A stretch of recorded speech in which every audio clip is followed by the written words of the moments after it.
I'm David Farrier, a New Zealander accidentally marooned in America, and I want to figure out what makes this country tick. Now, you may have noticed that there was no New Zealand call at the start of this episode, and that's because I have no idea what this episode is going to be about.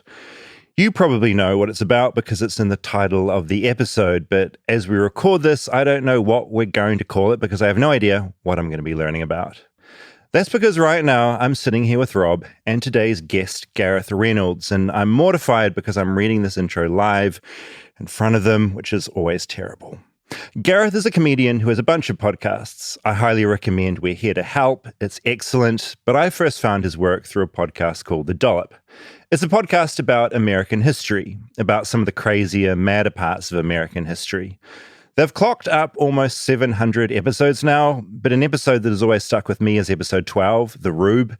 It's about a Hall of Fame baseball player who'd get distracted mid-game if someone was holding up a puppy or a kitten, or if he heard a fire engine go by during a game, he'd literally leave the field and just go and chase it. The team lost him once on tour, and they later found he'd joined an alligator wrestling team. Today, Gareth is here to teach me and Rob about a specific story from American history. I'd usually say this is the whatever episode, but as I said, I don't know what that is yet, so let's just play the theme song.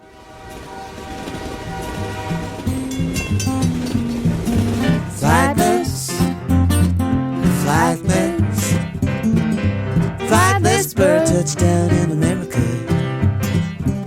I'm a flightless bird, touchdown in America. Gareth, welcome. Thank you. Thank you for having me, both of you. We're so excited to have you here, genuinely. I am such a fan of your work, and when I think crazy America, which is how I always view this place, you are right at the top. Thank you. And I think in all your work. Yes, thank you. You're a crazy American. Yes, no, it's been tough. I'm finally being accepted, though. The country's catching up with me. That's what I like. How would you, it's so funny, like I was saying, it is so awkward reading an intro in front of someone because I'm always just thinking, oh my God, is this how they think of themselves or am I picking the most annoying thing? Also, where you've done a podcast where you've got over 600 episodes and someone's favorite is like episode 12. You're like, come on, we've got so many better ones than that. That's always funny, too. People will be like, man, episode 9. I'm like, we've done 650 since then. I haven't listened since 12, but I hear it's good. It's a good show. Well, but that's how we met each other. Yeah, we did. Through, and I was sort of saying this to Rob, like, how did that work? Because we did an episode on competitive tickling off of you writing your article about... And so the obviously, order... I'm sure your audience is very familiar, but what I tell people is, without question, a top 5, maybe top 1 documentary. Was it episode 2 of the Dollop? I think it was 2 or 3, yeah. Yeah, it's funny. It was my first doc and your second podcast episode. But how deep into making the documentary were you? It's interesting. It hadn't started. So Tickled, which is my first documentary, it started as 3 blog posts for my old, the website I worked for, which is a news website. And so I'd written 3 articles and then you guys came along and just turned that into this most entertaining, crazy retelling of the story. Yes. And then after that, I started making the documentary. And then we ended up putting your part of your podcast in our documentary. So there's a lot of confusion because I meet people that are like, oh my God, like the Dollop discovered that and then you made the documentary, whereas there was no documentary yet. Just the articles. It's so funny. Well, the other thing is that, Rob, you'll enjoy this. David did a day of interviewing Dave and I over his updates for Tickled, and then they never made it into the final product. So we sat in an Airbnb or at one of your friends' places. You were giving us updates, and we were going, "Oh my God!" And then the documentary came. wasn't thinking I was going to be heavily featured in the doc, but then in the doc, you're sitting there going like halfway through, you're like, I don't think I'm going to make it in this one. To be quite honest with you. I feel like really some thanks for really discovering you and your story, and without him Tickled wouldn't exist is what it sounds like. No, that is not true. This is my formal apology for cutting that scene completely. Yeah. Do you want to know why we cut it? Because it was not you had so much great stuff to put in a movie. Also, genuinely, it sounds like I'm like sucking up to you, but it was too funny. Oh, like the film was too bleak. That's the way you do this. Well, you're off. It was too funny. Like it didn't fit. That's a note I get a lot. But Hollywood's really not called as much as I hoped because again, it's just too much talent. It's overloading the system. No, but then that's what's so interesting is the way we met was through the Tickled verse. And I never was sure the chronology of how that played out. I thought that was it. I thought we went off of you, and then you go, holy shit, people. Because the Dollop was, like we said, episode 2 or 3. So we were just starting to go like, oh, people enjoy this show. From my perspective in New Zealand, I was writing those articles and I was getting feedback on Facebook from New Zealanders, but hearing it on an American podcast, like you don't understand the power of when you're in New Zealand. Yeah. When you hear an American telling your story, how powerful that is. We are so obsessed with validation from other countries that if it happens, we swell with pride. And we think, oh my God, like maybe the story is actually worth telling because an American has validated it. It's like we didn't take notice of Lorde until she was big in America. Then New Zealanders went, oh wow. We don't believe she existed until she came here. Well, today's episode, you're telling the story of David Farrier. That's right. Yeah, no, it's actually about how I got cut from his movie. The whole thing is a bit, it's not even that crazy. It's really a complaint letter. I don't know what Rob set this up as. This is a roast.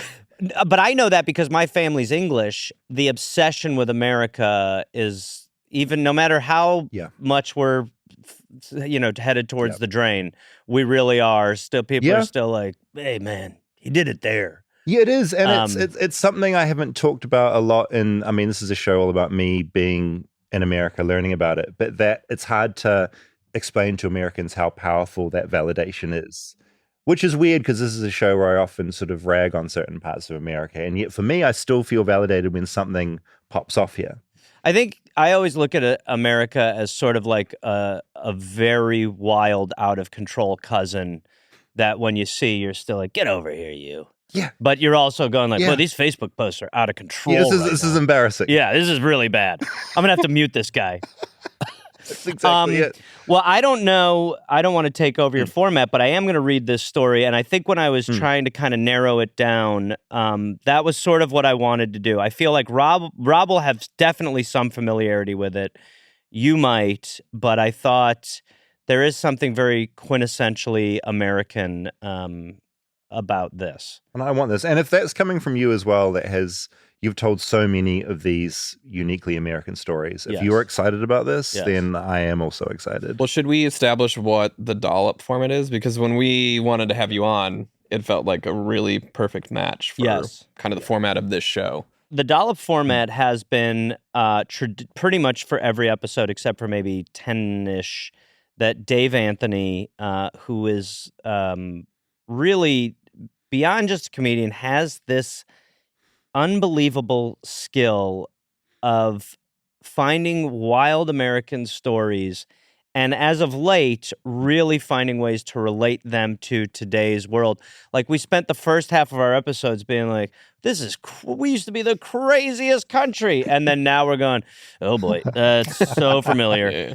So he had this idea for a show where he would kind of run through a story from American history to a rotating guest, and then I went in for the first one, and then the format kind of works. So we've, been doing it for hundreds of episodes since. But really, I go in cold. I know nothing, and Dave will teach me, and I'll try to improve the listenability with some accents and puns. Yeah, well, what I love about it is you've got the story, but then also both of you take on roles within that world and improving. And there's a lot of acting out of. Yeah, it's a really wild, fun ride to listen to it. And so listening to that, I thought we're going to sort of temporarily steal that format on our show. Yes. But you're going to take on Dave's role. I'll be Dave. Like, tell us the story. Yep. And I will marvel at what the hell is going on. Yes. Yes, that's exactly right. And you can listen to the Dollop, and we're here to help wherever you get your podcasts. Okay, great. Now that's cut that out. Not on YouTube though, right? Not YouTube. Just Patreon. Not you. Don't you dare. Nobody try to go to YouTube. Just to make this like a huge weird circle jerk, you two are now working together on your other show. We're here to help. I'm delighted by. As am I. Yeah. How the hell did you get, like, he's mine? Why are you stealing Well, the you best know, the producer thing in the is that business? Jake will suggest a guest, and I'll be like, "You mean a movie star?" Like, I'm like, "That sounds like a good idea." And then the second that he, like, I don't know Rob that well, but I've met Rob a couple times, and the second that he suggested Rob working on the show, I mean, we were honestly posturing like we'd taken a bunch of meetings. Like we were like, let's talk to you the other pretended. people. You had a bunch more We were like, meetings, well, too. let us, you got to do the Hollywood, pretend. baby. You got to do the ghost Yeah. meetings. So we were like, well, let us take the other 5 to sit. There were no other meetings. But we were going, well, let's float it up the food chain to our people. There's no people. And we're like, let us take our other meetings. Again, there was no other meetings. And then like a day later, we were like, hey, man, you're going to Hollywood. You made it to the finals. And then because it was a no-brainer. Because I love that. Yeah, Rob. I mean, the whole team are very obviously know what they're doing, and it's been great. Yeah, and I love this. Well, yes. this is Fusion today. Yes. And you were on an episode not only of the Pastimes, which is our like other podcast we do on our feed, but the Dollop. You did our only live Dollop in New Zealand. In New Zealand. And I always remember this detail, and I've told you this probably a couple times, but it was about cannibalism. It was natives to an island were invaded by whites, if you can imagine. And then there was I can't remember who it was. I want to say Captain Cook, but I think I'm wrong. It probably was Captain Cook. Might have been Captain Cook, and they who has a breakfast Captain cereal. Hook, not Captain, right? Different, Okay, different guy. He was a chef. Well, speaking of which, so the natives, he betrayed the natives, and then eventually they just killed them all and they cannibalized them. And the one detail I always remember is how they turned their hands into gravy boats by just cooking their hands, and then their hands over the open flame cinched up like this, and they became perfect little gravy holders. Horrific. Truly horrific detail. That's a Super Bowl tip for a party if anyone's looking for a dish to bring. So awful. Gravy hands. Yeah. The details that you come across in your shows always blow my mind. Usually horrific and awful in some dark part of our history. Well... Okay, speaking Let's of... do it. Are we ready? I'm ready. Okay, so this story starts, the birth of our main character starts July 24th, 1946. His name is Leo Anthony Gallagher. At 10, he and his family moved to Florida. He graduated from the University of South Florida in 1970. But before that, he was a road manager for a comedian and a musician named Jim Stafford. But around that time, in 1969, when he's on the road with Stafford, he decided to try performing himself one night. He was good enough to pursue a career in stand-up, he decided, and he moved to Los Angeles, where he started to do shows at the Ice House and the Comedy Store, both places that won't have me. Now, he started to go by one name, which was Gallagher. Now, while Gallagher, Rob, you know him? Yeah, okay. I do. Well, David? Never heard of him. Okay, All I think of with Gallagher is Liam Yep. and Noel Gallagher. Well, hold on. While Gallagher did have good material, he wasn't really a known quantity. But you know who was? Ron Popeil. Not as a comedian, but as an inventor / infomercial host. Any idea who Ron Popeil is, David? Never heard of him. Okay, so I'm going to show you the great Ron Popeil now to just kind of give you an idea Okay, great. of who he was. All you spend for this fabulous machine that will last your lifetime, that will give you quality food like you've never had before, the best tasting food, a machine that's so darn easy to clean.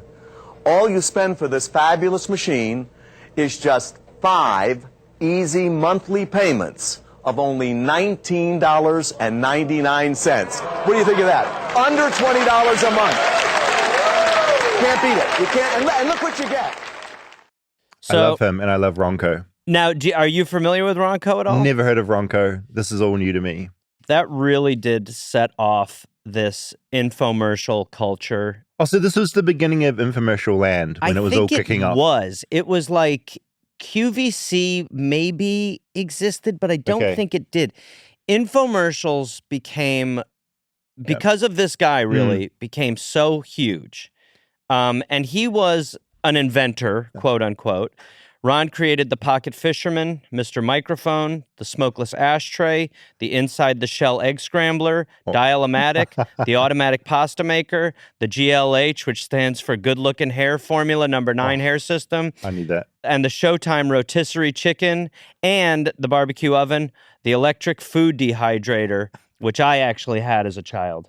Did he found Ronco? His father founded Ronco. Well, his father was an inventor, and then maybe he founded Ronco, but he was Ronco. I worked for an e-commerce company that sold Ronco stuff. So Get the out. Pocket Fisherman, Pocket the hydrator. Fisherman. I Oh my God. I don't still have them, but I had Yeah. a bunch of Ronco product. I love all of this because infomercials are a topic I've wanted to cover forever because they're so American. They got exported to New Zealand. We love them as well. Yes. I mean, we don't love them. We hate them, but hey. We hate them, but then it was like, you can even watch the evolution of him doing these. Like the captive audience became a big. The person who's with him is like, oh my God, this must be $5,000. He's like, it's 8 easy payments. I think he started the easy payments too, where it was like he really preyed upon Americans' inability to do math. So you were like, $40? That's nothing. Yeah, and they love like value. Value for money is everything. Steal, and he would always knock a payment off. Yeah. And that audience, you said captive audience, that audience did look captive. Yes. It's like they're just there. Yes, it's like they're releasing nitrous in the room. It's wild. So, like just enough so they stay alive. So yes, this was, and I should point out, I did get the food dehydrator and mine as a kid melted. I was trying to make jerky in my basement, and I came down there after 3 days, and the whole thing had sort of just melted within itself. That's about right. Oh my God. So I ate Fire the food hazard. dehydrator. Which I think Ronco does still exist. So allegedly Allegedly. it melted. It I mean, melted. no, mine did. Ronco, mine melted. Others maybe allegedly did. Mine Gareth was saying gone. it, not us. Yeah, Yeah. Gareth's saying it. Gareth's fault. You didn't use it correctly. No. This is a Ronco. We want this lawsuit, guys. This is going to be big for you. Where did Flightless Bird go? Ronco got involved. You mean Ronco's Flightless Bird? A podcast in 5 easy installments? You just listen to it. Stay tuned for more Flightless Bird. We'll be right back after a word from our sponsors. Support for Flightless Bird comes from OneSkin. Now, are you frustrated with your current skincare routine? For years, products have promised to fix lines and wrinkles, but rarely deliver lasting results. And that's where today's sponsor, OneSkin, changes everything. And in honor of National Women Inventors Month, we're highlighting OneSkin's founding team of female scientists who have developed a whole new approach to skincare, starting at the cellular level. Their proprietary OS01 peptide is the first peptide scientifically proven to reverse skin aging by switching off the dysfunctional cells that cause lines and wrinkles. You can try OS01 and all of OneSkin's topical supplements, from their flagship facial moisturizer and award-winning eye cream to sunscreens that protect skin from UV damage and cellular aging. Now, before I go to bed each night, I put on their topical supplement for the face, which feels great because LA's air is very, very dry. And for the first time in my life, I put on a little eye cream under my eyes because this 42-year-old body, it ain't getting any younger.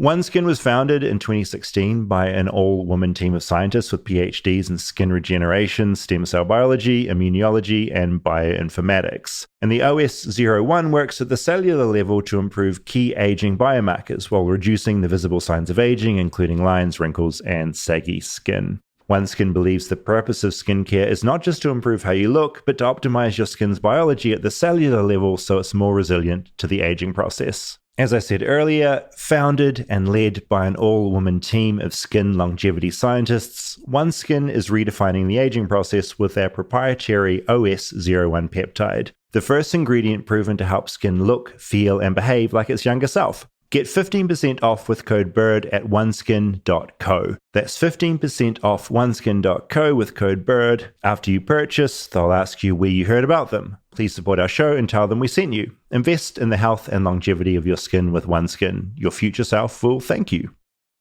Support for Flightless Bird comes from Bombers. Well, it's officially too cold to do anything. Like right now, as I record this, it's raining outside and my heater is on. The upside of that, you can cocoon yourself in Bombers socks, slippers, and underwear all winter long. The secret is in their fabrics. We're talking about the good stuff, like merino wool, which feels as cozy as a ski lodge. But if you want to brave the cold on the slopes or on a snowy run, Bombers has athletic socks built for that too. My personal favorite, though, are the slippers. If you've got cold feet like mine, I have really cold extremities, you'll love the warm, fluffy Sherpa lining and the marshmallow-like cushioning. Oh, I love marshmallows as well. But it doesn't matter which Bombers you get because every Bombers item gives back. For every item you purchase, Bombers will donate another item to someone facing homelessness. Really, they've donated over 150 million items thanks to purchases like yours. And if you're not a fan of what you get for any reason, don't worry. They have a 100% happiness guarantee that covers free exchanges and returns. I have a lot of Bombers socks. I'm wearing them right now, and they feel so good. They've taken over from all my other socks that I usually wear. So try Bombers now. Head to bombers.com/bird and use code BIRD for 20% off your first purchase. That's BOMBAS.com/bird, code BIRD at checkout.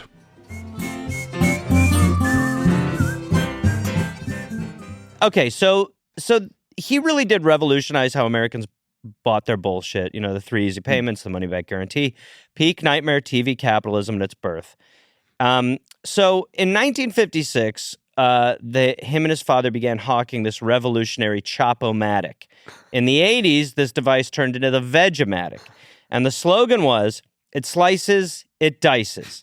It was kind of classic Americana, but you're probably, as you alluded to, David, you want to talk about infomercials. Why are we talking about this guy? Okay, so this is just this is an off-ramp because Gallagher, the comedian we talked about, noticed this and decided he was going to use it in his stand-up act and completely changed the course of his career forever.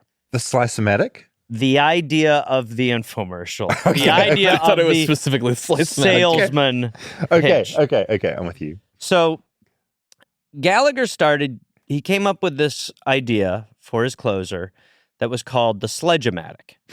And he started doing it at his shows in 1980. Now, I can say this as a comedian with good authority, but even anyone will tell you this might be the craziest closer in the history of stand-up. Okay. It's watermelon, right? Well, the Sledge-O-Matic was simply a sledgehammer. Mm-hmm. And instead of dicing veggies or doing anything really, it would be used to smash foods on stage. Most notably, to what you just said, Rob, a watermelon. So at the end of his shows, Gallagher would place food on a stand and he would just smash it with a sledgehammer. He would say, quote, I'll play a clip in a second, but he would say, quote, ladies and gentlemen, I did not come here tonight to just make you laugh. I came here to sell you something. I want you to pay particular attention. The amazing Master Tool Corporation, a subsidiary of Fly-By-Night Industries, has entrusted who? Me, to show you the handiest and dandiest kitchen tool you've ever seen. So, so the first 10 rows were referred to as the splash zone. And then the first 2 rows he would dub Death Row because people fucking loved this. They wanted this. You went to a show to see a watermelon being smashed. Which normally a comedy show you don't want to sit in the front. Yeah, normally but for his show no. you do. Yeah, well, it's kind of, you know what I think about it as is like when you go to like SeaWorld, boycott it, never go there. But when you used to see SeaWorld, you'd get splashed. Yeah. And you'd be like, "That you wanted that." I've been to Universal where they have that water world thing. You get that. Splashed. You want. There's like something nice about being up front and getting your day ruined. I guess I don't know. We're idiots. What was he? Just his comedy, the set. Was he funny? Was he a good comedian? Typically, I'll get into it. Okay, but yes, he was. Okay, so when I was 11 years old, I fucking loved Gallagher as a kid. Okay. So when I was 11 for my birthday, my mother got me tickets to go see Gallagher. And I could not, I was like so excited because in my head, I'm picturing getting like watermelon smashed all over me. She bought like row 75. So you're literally like, he looks like a little dot. Yeah, cheap mother. Yeah. And you just see a little dot and then you're seeing all these people get splashed. But I was like, maybe a seed will hit me. Yeah. A flick. a little rind. What size venues is he playing at that time? Well, when I saw him, enormous. Enormous. Really? Yes. Huge.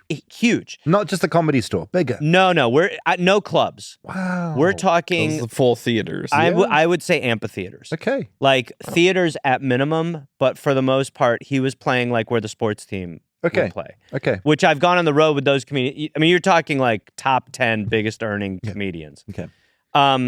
So people loved it. They would wear ponchos. They would bring plastic sheets to cover themselves. When you went to see a Gallagher show, you wanted to be hit. Okay, so now I'll give you a taste of the Gallagher. Oh, I can't wait.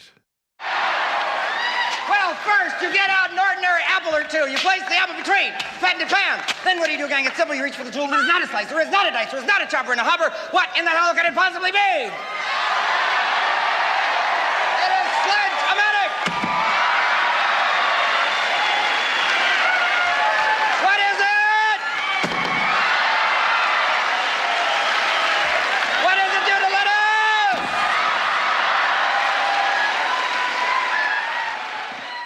Okay, so obviously, It's everything you described and then some. Do you know the Wiggles, or is that Oh, just yeah. yeah? I used thought to it was dress maybe up like the Wiggles when I I was thought a maybe kid. it was like the Wiggles, where it's just kids that love this guy. Wait, what? No. But it's adults that are loving all of it. Yeah. What did I Wait, miss come to say? back. What? When I first moved to LA, for years, my job was to dress up like superheroes or costume Okay, characters okay, for okay. kids' birthday parties. Oh, I love that. One time I can't remember what it was, but one costume came with white gloves, and I thought it was a Wiggles character that had white gloves. So I did the whole party with white gloves on, thinking the Wiggles were that. I like messed it up, and then at the end, the mother was like, "What's with the white gloves?" I was like, You creep. I was like, "I'm a Wiggle." Hello. I thought you meant you just did that for fun, not paying. no. I used to go to kids' parties. Oh dressed yeah, up I as used to the show up as a Wiggles. Wiggle. What was the worst experience you had at a kids' party? Any standout? Oh God, there were so many. Just kids in general, like a tough crowd, right? This is like one of those things that sounds almost stupid, but it really, if I ever have a night where I'm doing stand up where I'm like, it's whatever. Combination of circumstances is not creating the most enjoyable environment. I will click back into birthday parties and be like, you can't ever bomb like you're bombing in like a Batman outfit in front of 9-year-olds who all think you're actually an out-of-work actor in a Batman costume and are making fun of you for it. Like that is a level. And their parents in the background just standing there. Judge it. It really was. But there were so many. There were times where one of my favorites was the parents would give you crazy asks. Well, this is very LA, right? Oh, yeah. It doesn't, because I've been to kids' parties. Oh, since I've been in LA, I've with- never had this before. Like magicians, entertainers. Yeah, it's a thing. princesses. I've seen. When I moved out here, like it was a way where because during the week I wanted to be open for auditions I wasn't going to book, and like writing, we were writing sketch shows and stuff. So it was a weekend only job for the most part. So it freed up my weeks, and then I would go, on the weekend do like 5 a day at most, driving, from like San Dimas to like Glendale, whatever it was. It was just zigzag. It was a nightmare, and one time I got there and the mom was like, "We want you to do like a big Batman entrance. The kids are all in the backyard. Like, will you surprise the kids?" Come off zip line from the roof. She wanted me to walk on the roof over to the yard. And so I was like, really? yeah. So, but I was like, I'll do, I wanted money. I wanted tips. So I'd be like, okay. So she gets me this ladder. And so I like get myself up, wiggle myself up, get on the roof. I walk over the roof. I go to the yard. She's like, Jordan, there's someone on the roof. I'm like, Jordan, it's Batman. Why don't you come to the front yard and we can hang out, Dark Knight's here. And all the kids are like, oh my God. And then I walk back over. And as I'm walking back over the roof, I'm going, well, we didn't really talk about getting back down a lot in this plan. Like we were so hopped up on this entrance that we never thought about the exit. And it was not a ladder that hit the roof. It was like I had to kind of getting out of a pool. I had to hoist to get up there.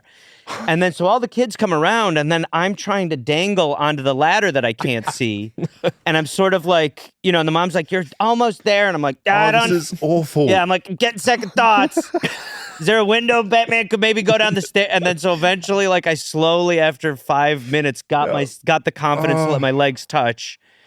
Got down and all the kids far more dubious. Perfect, awful. And of course, you're going to do it because tips. Tips. Because America. Yes. Batman would use a ladder. I. Yeah, why didn't you jump, coward? Yeah, no, Batman's legs. Batman heard a crack. Batman is not on healthcare right now. Stay tuned for more Flightless Bird. We'll be right back after a word from our sponsors. Support for Flightless Bird comes from Quince. Now, elevating a style used to mean breaking the bank, but with Quince, you get high-end, versatile pieces at prices you can actually afford. You can now upgrade your style by snagging luxury killer essentials that sync with your vibe and your wallet. Quince has all the must-haves like Mongolian cashmere crewneck sweaters from $50, iconic 100% leather jackets, and versatile flow-knit activewear. It's the activewear that I really, really like. As well, I talk about this a lot. They have a puffer jacket that I really, really like. But yeah, I'm always wearing their shorts when I go on a walk, or as you say in America, a hike. And the best part, all Quince items are priced 50 to 80% less than similar brands, and they only work with factories that use safe, ethical, and responsible manufacturing practices, along with premium fabrics and finishes, and I love that. Indulge in affordable luxury. Go to quince.com/bird for free shipping on your order and 365-day returns. That's QUINCE.com/bird to get free shipping and 365-day returns. Quince.com/bird.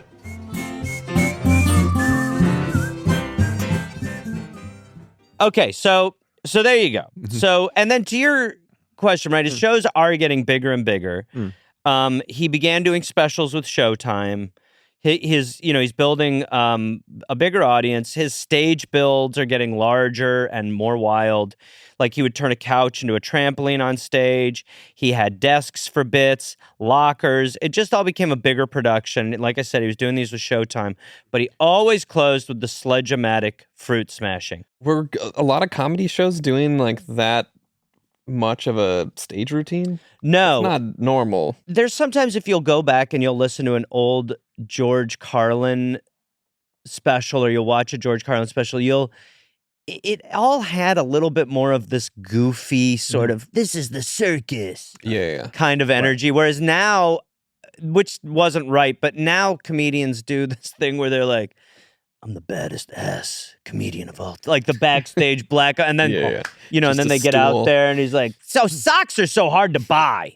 Oh, it's my favorite genre on all the new Netflix specials. Is the lead-in where you're backstage and they're walking to the stage. It's incredible. Well, it's like it is now viewed as so much cooler. But again, when you're out there, you're like me. You're like, I was Batman for kids once. Like it's not. It doesn't match up that well with like Enter Sandman. But he always closed with that. So he was kind of viewed as, to what you were asking before, David, because of the ending. He was not viewed as a great comedian. He was viewed a little more hacky. He did have well-written jokes. He had social commentary. He did have. He had a joke that I've seen ripped off on social media and like little sketches over and over again. Which is this one that I'll play for you right now, just to show that there was a little bit more of an element. He had something. He was a good writer. I mean, he probably wasn't validated in that way, just because. Again, he's smashing like pies at the end of his show. Get down, check it out. B-O-M-B, bomb. T-O-M-B, Tom, no, tomb. If T-O-M-B is tomb, that's boom, the bomb's over. But no, that's bomb, that's tomb. Get ready, is this calm or coom? No, that's comb. And that's why spelling bees are only won by introverted little ugly girls.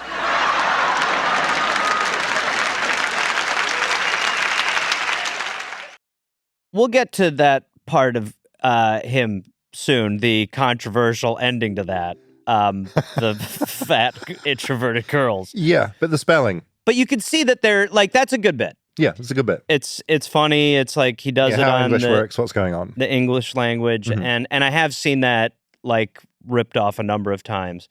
But you can also see he's got like a prop He's not standing up there doing it. He's kind of... He's got so much going on stage with him. Yes. Like that giant couch earlier, props, everything. He feels like a bit clowny. Nothing against clowns. I love clowns. No, it's very true. It's a lot of bells and whistles, which I think in the long run didn't do him any favors when people looked back. So like I said, some of the material you could sense doesn't age great. We'll get into that. He estimated that he did 200 live shows a year for 35 years. Which is crazy. Yeah. Which is honestly probably close to what I'm doing. And it's insane. For 35 years. Did I mention that Gallagher had a brother? No. Oh, I didn't. Well, he did. Okay. Liam. Yeah. The untalented one. Takes a the twist. one who wouldn't touch the microphone. 5 years younger, named Ron. So Ron said, quote, "My mother and father both worked, and Leo took care of the rest of us. While babysitting, he would sit us down in a living room and practice his routines and then direct us in his little shows. He was a very good director. He really ran us through our paces. I idolized my big brother." Sweet, right? Rob, touch. Do you have brothers? I do. How many? I have one younger brother. Yep. Want to talk about it? Or? No. When was the last time you talked to him? It's been about 6 months. Does he live out here? Nope. No? Okay. All right. Interesting. Differing points of view. Let's not get into that. I've got good news. You have a better relationship with him. So Ron wasn't crushing it on the road as a comedian because he wasn't one. He was a bulldozer salesman, as we all were in the 80s. But when a recession cut into his business in 1989, the machinations of a strange arrangement began. Oh, I love this. As Ron stated, he loved his older brother and what he did. And in lean times, he would accompany his brother on the road to watch his act. As a matter of fact, Ron had seen Gallagher, his brother's set, so many times that he basically memorized it. And for what it's worth, there was a bit of a resemblance. So much so that when Ron put on a wig, the people working on Gallagher's live show, who got used to seeing the real Gallagher all the time, thought Ron was actually his brother, who we'll refer to as Gallagher. So, I mean, he could double his shows if you got a decoy. It's an interesting thought there, Robbie.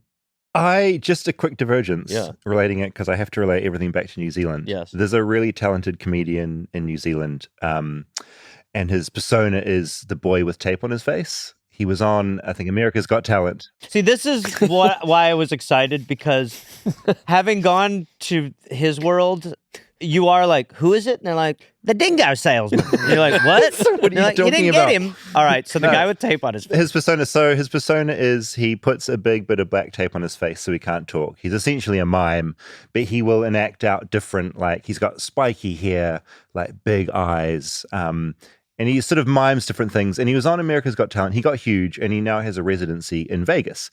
And you go to see Boy with Tape on His Face, and you're going to see Sam, the New Zealand comedian who you saw on that show. Controversially, recently, not that recently, I think from a couple of years ago, he has got a substitute to step in as him. So he trains up the mime, spikes his hair up, big sort of googly eyes, expression, tape on the face, off he goes. And there's all these reviews on his Vegas show being like, we went to see the boy with tape on his face, but not that boy with tape on his face. We want that boy with tape on his face. And it's just a really interesting ethical thing, because in the small print, it's like, this is a character. And at times it'll be, he sort of alludes to the fact that it might not be him. But if you're an audience that's seen this, him on TV, you want the guy. Doesn't matter. It's just like Blippi and Mika. It's exactly like Blippi and Mika. Same thing. Yeah. I mean, name a difference.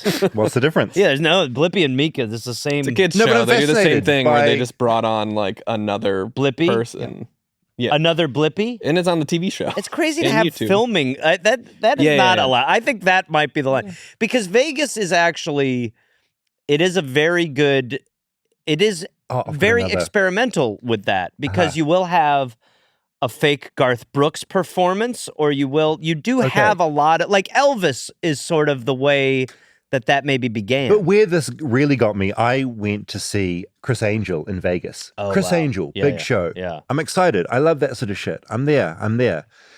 Chris Angel was not in the show. It was a show about Chris Angel's life enacted the balls! by other magicians. The balls!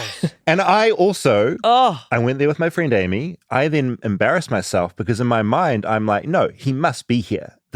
And so a guy came down, looked a bit like Chris Angel. I was Amy. I was like, that's him. Like that. And she's like, it's not him. I'm like, no, that's Chris Angel. It wasn't fucking Chris Angel. I'm Chris Angle. So then I looked like I was like full of, like, I didn't know what I was talking about because I was like, it must be him. None of it was him. See, That's inexcusable. I completely agree. Yeah. Anyway, sorry. No. So the brother popped a wig on and he would look very similar to his brother. Well, this is the machinations of this. So they pushed it to the limit when Ron began doing the show as his brother at the beginning. And the audiences didn't really think anything was off until Ron invited Gallagher on stage with him. And people were like, whoa. And Gallagher actually finally felt he was able to see what it was like to be in the audience during the Sledge-O-Matic part, because one night Ron came out and smashed the watermelon and Gallagher sat in the crowd. They're not telling the crowd this is happening? Well, they are. They're sort of like, Ron will come out, start the show. People might be like, huh? And then Gallagher will come out and be like, there's two of us. So it's a bit. Okay, I understand. And then I think it was in one of his Showtime specials where Ron came out, smashed the watermelon, and Gallagher sat in the crowd. But it's a good question because this did bring on a conversation between the brothers. I should point out that around this time, Gallagher also felt that his manager had ripped him off. It's a weird story, but basically, Gallagher thought he was going to get a big pot of cash for helping his then manager get the rights to the Teenage Mutant Ninja Turtles franchise when it was just a cartoon. This has got so much of Americana in this story. It's a little to the brim. It's like heaven for me. It feels like I mad-libbed it a little bit. Like you're ticking off boxes? Yes, exactly. So his manager ended up getting all the credit for this. His manager basically, apparently he and Gallagher had sort of come up with, they'd seen the cartoon, and they were like, this should be live action. And then they'd sort of cast it.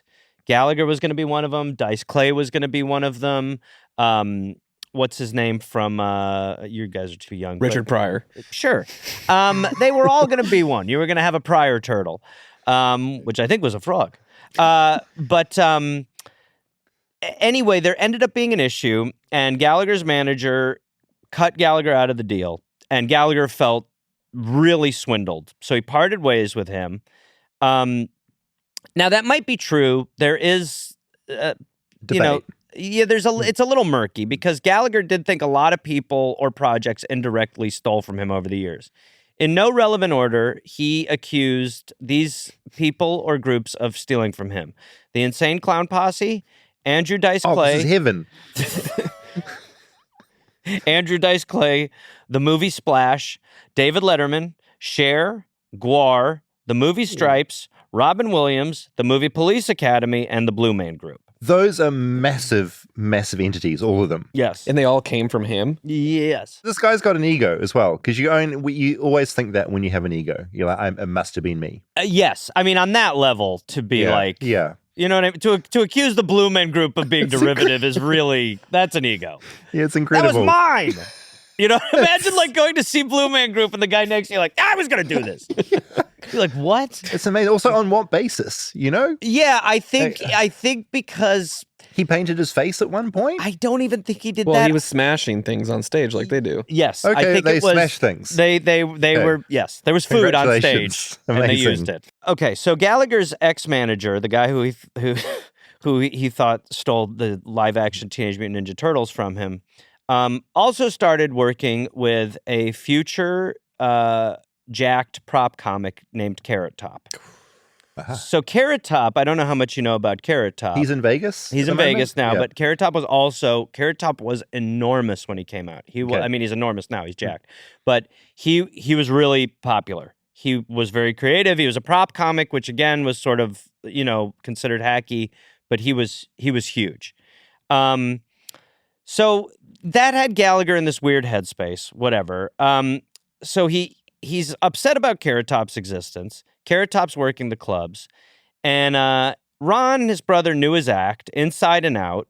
And so Gallagher suggested to Ron, quote, why don't you do some of my old stuff? Take my early stuff and go around and try it out, end quote. Now, we were talking about how you with your Chris Angel story and other things.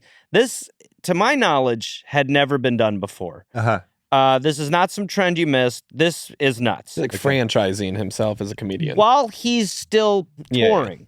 Yeah, he's still there. He just wants to do more shows. He kind of claims part of it was because his brother, he wanted to help his brother out, but also he wanted his brother to kind of keep a finger on the pulse of what was going up with Carrot Top. So weird. Yeah, so he kind of thought of him as a little bit as just like a little spy for him on the Carrot Top front, because he was just touring the same place as Carrot Top is. He'd be like, hey, wasn't Carrot Top here a couple weeks ago? How was it? Was he a jerk? I actually will do that when I'm on the road at times. About Carrot Top? About Carrot Top. And they're like, what are you talking about? He lives in Vegas. I'm like, is he a nice guy? And they're like, Gareth, are you okay? Did he tip the server nice? Gareth, he has not been here in 20 years. Was the stage sloppy when he was done? I ripped off Blooming. And it was also a way for Gallagher to profit a little bit too. I kind of see the plan. It's loopy. Yes. But I kind of see the logic in it. I mean, listen, if someone pitched it to you, you'd be like, we should try it. But the plan was that Ron would take the retired stuff and he would repurpose it. There were rules. Ron couldn't do bigger venues, and Ron had to make it clear that they were seeing Ron Gallagher, not Leo Gallagher, who's Gallagher.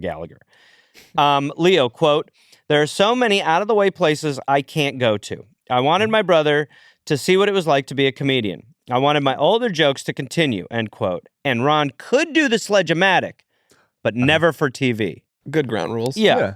And with that, the two were off.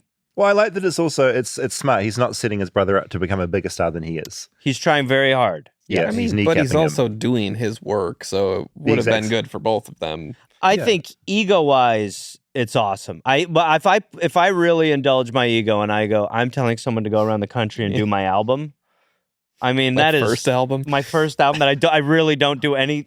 I mean, and I'm going, how are they liking it? Yeah, and people are paying to see it. Yeah, and you're making $5 a head. Yeah, yeah. Okay. So 2 Gallaghers, 1 country, 1 act, but 1 was old. Just pretty strange stuff. Now I'll just show you without bringing this up on the TV. This is what Gallagher's brother looked like. He made himself look like Gallagher. Yeah, he wore the little hat. He had the mustache, so he leaned in. So, as they agreed, Ron offered the cheap Gallagher experience. It was $10 a ticket, which is more than half price to Gallagher's actual show. It's actually very appealing to clubs, but it was not agreed to.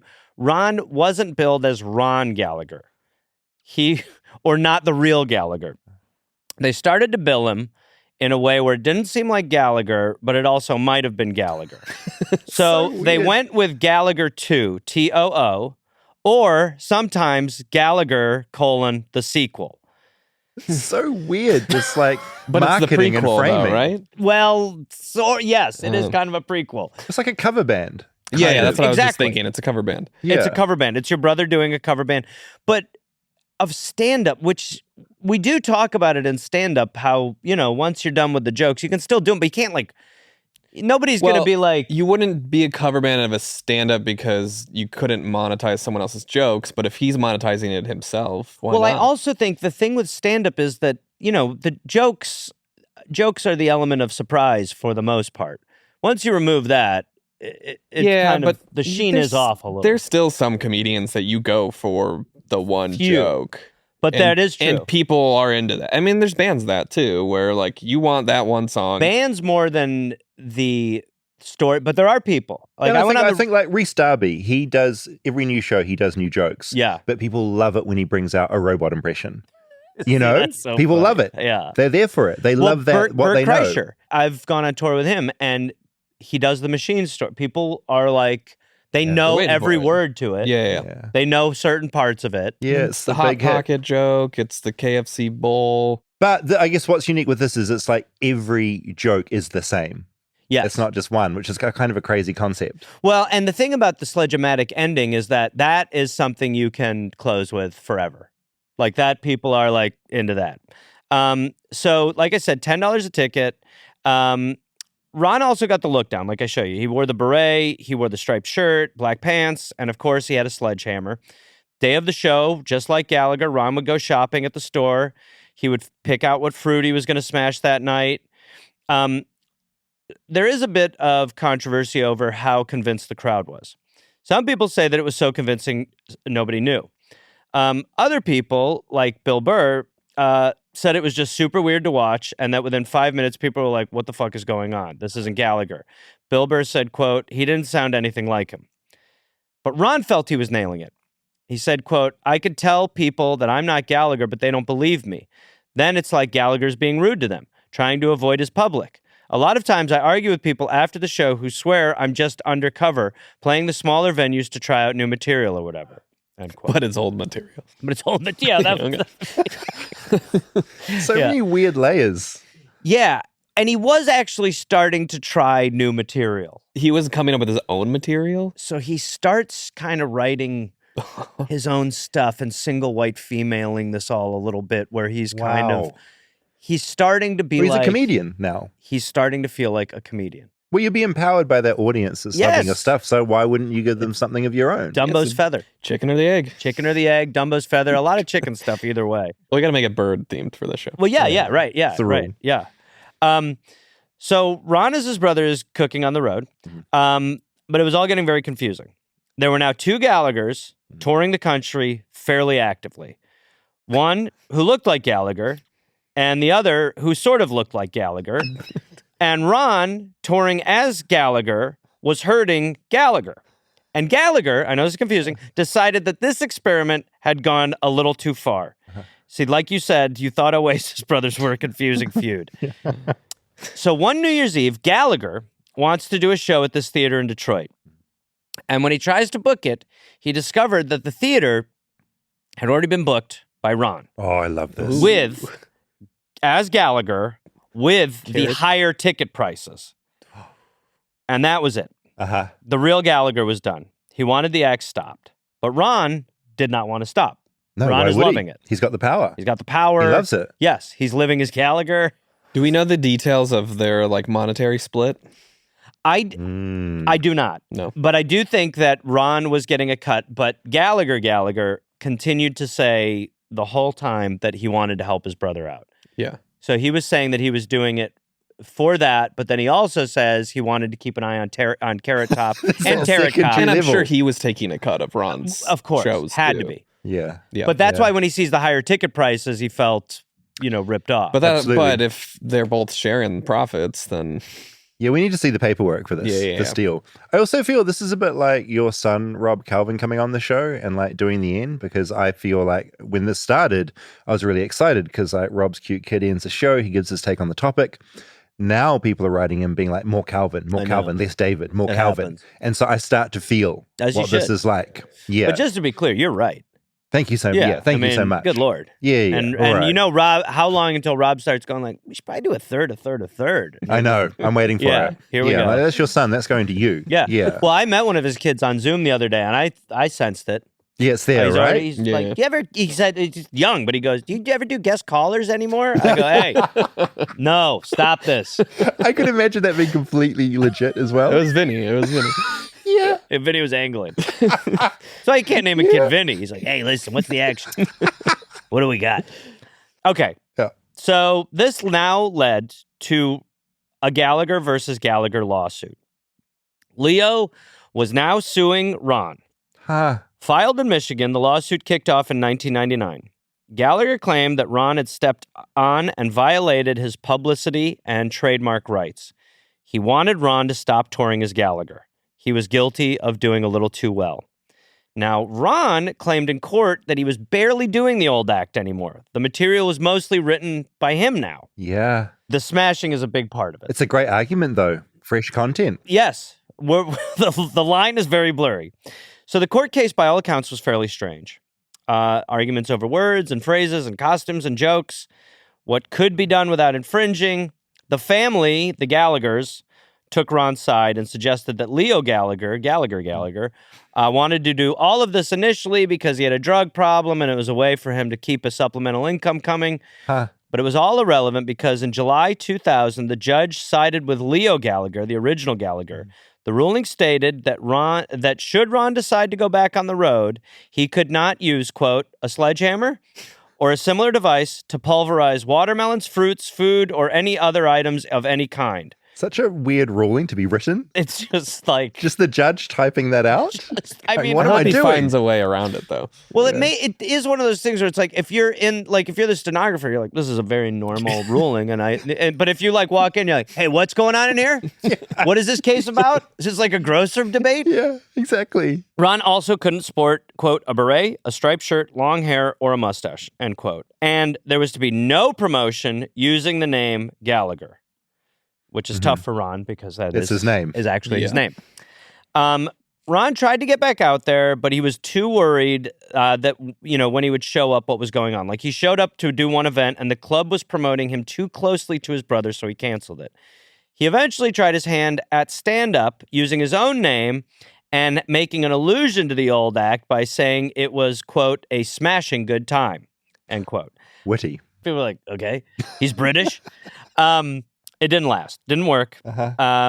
So Gallagher, the real Gallagher, changed his look now to perform. He shaved his head, and in 2013, when asked about it, Gallagher said he hadn't spoken to Ron in 20 years. Wow. So that was basically the end of... This is a feud. It's a feud, proper... Yeah. and that was basically the Family end. feud. It's a family feud. Boy, that would be the best Rob. way to take that out. Can you imagine? Cue theme song. Well, Steve Harvey is technically a judge now, too. You really could combine the family... God. Ron's family and Leo's. Some of Gallagher's jokes have aged pretty terribly. Now, I do say that he was a good joke writer. Ron or Leo? Leo. Okay. Ron, I can't. Ron, I don't know. Okay. It's hard to tell. I never got to see Gallagher the sequel in a club.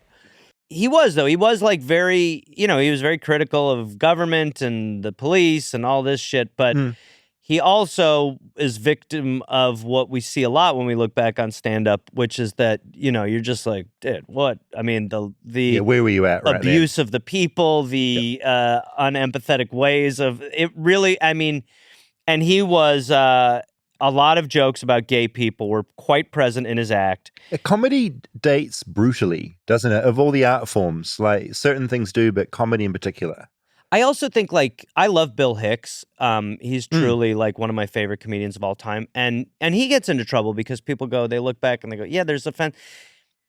It's one of those But things. you're also of that time, That's right? the other and thing. we're all learning. That's the other thing is you go, in my lifetime, there have been these things, like the R word is now this one that is the craziest thing I've seen maybe in my life. We got rid of using the R word. It felt like, great, we are now being sensitive to a group of people that, do not deserve, they don't want it. And now comedians, for the most part, are reveling in the idea that they're allowed to use it again. Well, it's this anti-woke movement that's happening too, where... But it seems like if you say that you want to approach comedy without making a group of people feel shame, that's almost weak. And that seems to be in vogue now in comedy. And the R word is this one where I'm like, right? Why are we fighting so hard for this to come back? Like, of all the things. we should be fighting these other systems of government, but instead we're going hey man, we're back. Yeah, we're saying the R word. It's so small, isn't it? It's so small-minded. It really bums me out. There's a lot of stuff going on in comedy that bums me out. But that to me is one where I'm going, even watching people I know be proud of it. And I'm like, this is not a victory. This is it's rough. It's terrible. Yeah, but it is that thing with Hicks, as you say. I have no doubt that when Facebook first started, when we were typing whatever we were typing on Facebook, I would have typed some offensive dumb shit there. Dude, yeah. But it's you change. Yeah, I think you learn. I even have stuff that I even on the Dollop, it's there is stuff. We've been doing it for 10 years. Yeah. In that time, stuff that I was like, this is fine. It changes. Society changes and you adapt. I don't love it. Yeah, that tickled episode's rough now. Yeah, come on now. Well, remember I do the rant of you're like, this homo from New Zealand. but I do a bit about bisexual journalists. Yeah. That was fun. It was funny. Funny. No. I'm not even saying that. it's offensive, but it is But it could be in a couple of years. Well, you are doing also when you're starting a podcast, you're nobody's gonna hear this. No, you never expect to be big. You're doing it because you like an idea and it might go okay. Yeah, and you are, even when I think back to the early days of Twitter, I would be going for some vicious comedy because I was like, nobody's noticed me.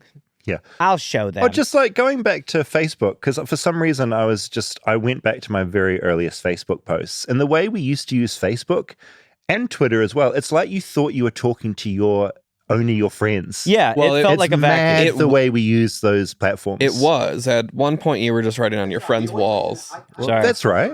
Sorry, that was not... I'm going to play Mark Maron every time you get on a roll here, Rob.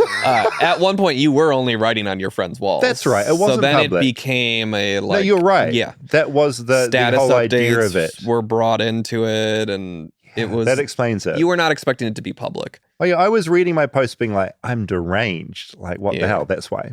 Even when you look at what's going on now, like I think part of the reason why the Musk part of our society now is so obnoxious is that it's like he's like, I'm just trying to get a rise out of you. And you're like, that isn't a system to function under.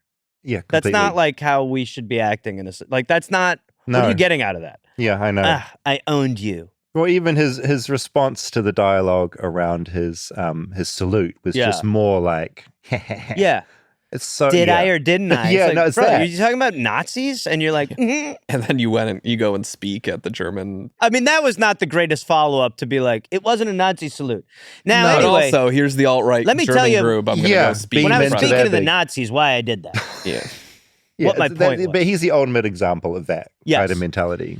So anyway, right, so Gallagher, you definitely sense he's upset with how this all shakes out. But like I said, a lot of his material didn't age great, and the great Mark Maron had him on his podcast. But I'll just play this because Mark inquires about some of his old material. Oh, great. The only reason I'm not concerned with I don't have a political agenda here. I'm just saying that, that culturally you've got a reputation, and So you read a couple of articles look, before this interview, dude, and I'm the guy. decided No, whoever no, wrote them no, was righter than me. No, I just asked you the jokes, and you addressed the jokes. I put you in the context of the history of comedy. You were a profound presence on the I comedy had scene. 14 I know that. one-hour shows. I know that. must have written some original I'm not saying you material. didn't write original And it's material. all there. I'm just asking where you're Anybody coming can from. look at it. I was just asking where you're coming from. That's all. Why did you want me to do this interview if you don't think I know anything about what you're asking me about? I'm just telling. I'm done. You're done? I'm done. You're just arguing. It's Yeah. Come on, Come on, Gallagher. It makes me laugh. How long ago was this, roughly? This was probably about 10 years ago. Yeah, okay. Or a little more. He's such a good interviewer because he 14 years doesn't ago. mind getting stuck into a guest, not in a get you kind of a way, Well- like a gotcha thing. It's just he just wants to have a conversation that's honest. I think that's one of the things about your ability too, is you know, and I know we both love Louis Theroux. Yeah. And his ability as well. It's really when you are the eyes into a world or a situation, it's hard to have the person making it to hang in there. There are multiple things you do in that tickled world, or even in Mr. Oregon, where you are like, you've got some fucking cojones to be like hanging in there in some of these situations. And I think that like Louis Theroux will be sitting there with a neo-Nazi and be like, but why is it all about white people? And you're like, buddy, they just showed you they shoot machine guns on four-wheelers. Yeah, I mean, he's so funny, but he's also so fearless. And I think, but there is a thing that I model that he did where you don't have to come in aggressively. No. But you can like be in that horrible situation and just like gently inquire about things and push back gently. It doesn't have to be that stereotypical journalist thing of hard questions right from the get-go, because that doesn't always work. And I think that's what you ingratiate yourself into the world. He does that on a level that is it's phenomenal. The best of the best. As you do. And you don't placate them. Yeah, You're right. still willing to express your point of But view. if they like you, they'll have a difficult conversation with you. And Maron, that's what I love about that clip is you're just like, God damn, Mark, let him you're cooking It's great. him. I also like that Gallagher story is amazing because you can see at the beginning it must have all felt like such a good idea. Yeah. But it's just inevitably is going to go so toxic and awful and weird. You do still see that in what, we're dealing with today a lot of like, bro, I know it's killing in the room, but come on. Think a little broader. Yeah. So a lot of his comedy was he'd go into some pretty dumb, offensive territory. A lot of it was great. Yeah. But I mean, again, it's like it was a lot. What was racist in 1985 is so vastly different to what is racist now. Yeah, absolutely. And, Yeah. you know, and he takes him to task. So, okay. As inane as it all sounds, Gallagher was one of the largest comics of his era. 13 Showtime specials. He alludes to 14 there, I think because he ended up doing like a kind of best of special I'd count around that time. Yeah. He was even listed as number 100 on Comedy Central's 100 Greatest Comedians list. Gallagher was furious that he was so low. He has one public recounting of the wild time between him and his brother. Backstage in Vegas. Backstage with comic Michelle something or other, that he talks about this time. Well, I've never told this. I've just said that I wanted my brother to work in small clubs, bringing the jokes that I no longer... I write a lot, you know. I have 14 hours of comedy in that box that you can get called the Sledge-O-Matic set. That's 14 one-hour shows. And, you know, I quit in 1990. Nobody was in the race with me. Nobody. I was making a new show every 6 or 8, 9 months. Wow. For years, and nobody else was, and so I just quit. I was lonely. No one wanted to play. I had the record. It was like running by yourself, you know. So I had a lot of jokes that were good jokes, and my brother wanted some money, and, you know, it's the kind of thing where you say, why don't you just go and get some yourself. But the real reason was I had an argument with my manager over the rights to the Teenage Mutant Ninja Turtles, and we broke up, and he felt that I was too old, that I was now 24 to 36. Oh my goodness. My market and the real market is 18 to 24. And so he was going to go and get a kid that he knew, Scotty, who is Carrot Top. Yeah. And so I wanted to stop them from doing a splashing act in the smaller venues. So I sent my brother to do my act and to keep to tell me what was going on at that level of show business, you see. Fantastic. Brilliant. Yeah.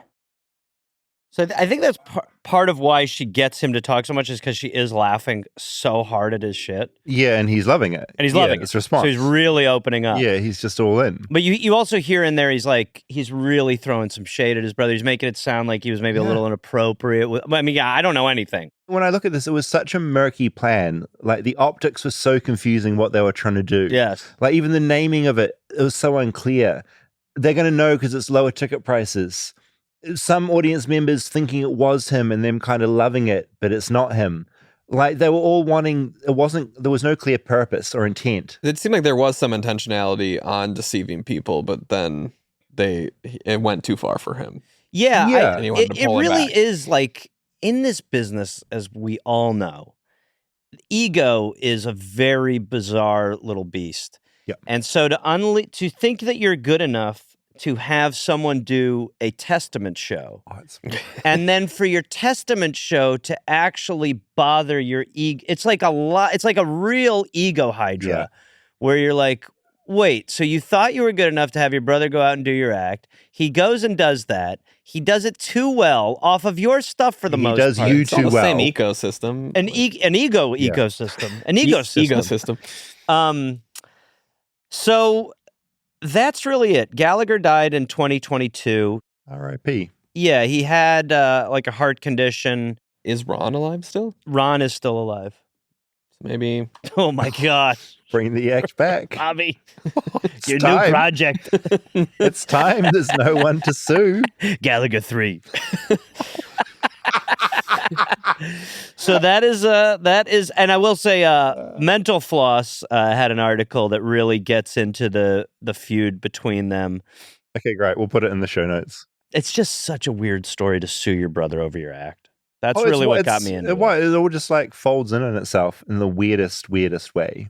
Yeah, and as well as to what we were talking about when you're talking about tape mouth, it's like, it's very funny when you see other countries' weird little success rates with characters or character actors or character comics, like Larry the Cable Guy, like, what is the secret sauce with even Jeff Dunham? Like, I mean, Tape Mouth has got to be up there. Tape Mouth is a shockingly Yeah, boy with tape on his face. boy with tape on his face. Yeah, it's kind of wild. Even the subtle correction get it David right. just gave me. Get it right, not tape boy. He's They like- really explained Yeah, what David his was like, deal is with his name. I've let you call him boy with tape on his mouth 4 to 5 times, and let's get it right, shall we? Show It's a some national respect. treasure. Good Lord. My country. It's not tape mouth. Oh my God. What do we call this episode, do you think? I People think see we that could- title coming up. Gallagher, right? Gallagher. The Gallagher brothers. I mean, it's a little confusing with Liam and Gallagher Noel. too. Disappointed Gallagher Oasis too. fans. Yeah, that could be good. TOO. Yeah, I like that. Thank you. Thank you. America is the weirdest place, right? Continuously. I mean, there's a reason you've done so many episodes of your shows. Like, Yes. the weirdness keeps coming. No, Dave often talks about when we go to Australia, he's like, we're running low. And Yeah. people ask about America, and he goes, it'll never run out. Completely. We'll never run out. Yeah. All right, thank you. A loaded sigh. We'll have you back again in the future. I'd if you'll love come to. back. Beautiful. No, thank you for having me, and big fan as always. Friend and fan. Mutual. Okay, Calvin, I'm going to show you a video of this guy named Gallagher. What'd you think of Gallagher smashing all that stuff? I think it's kind of rude to smash all those stuff that he borrowed. But it's What? also kind of funny. What was funny about it?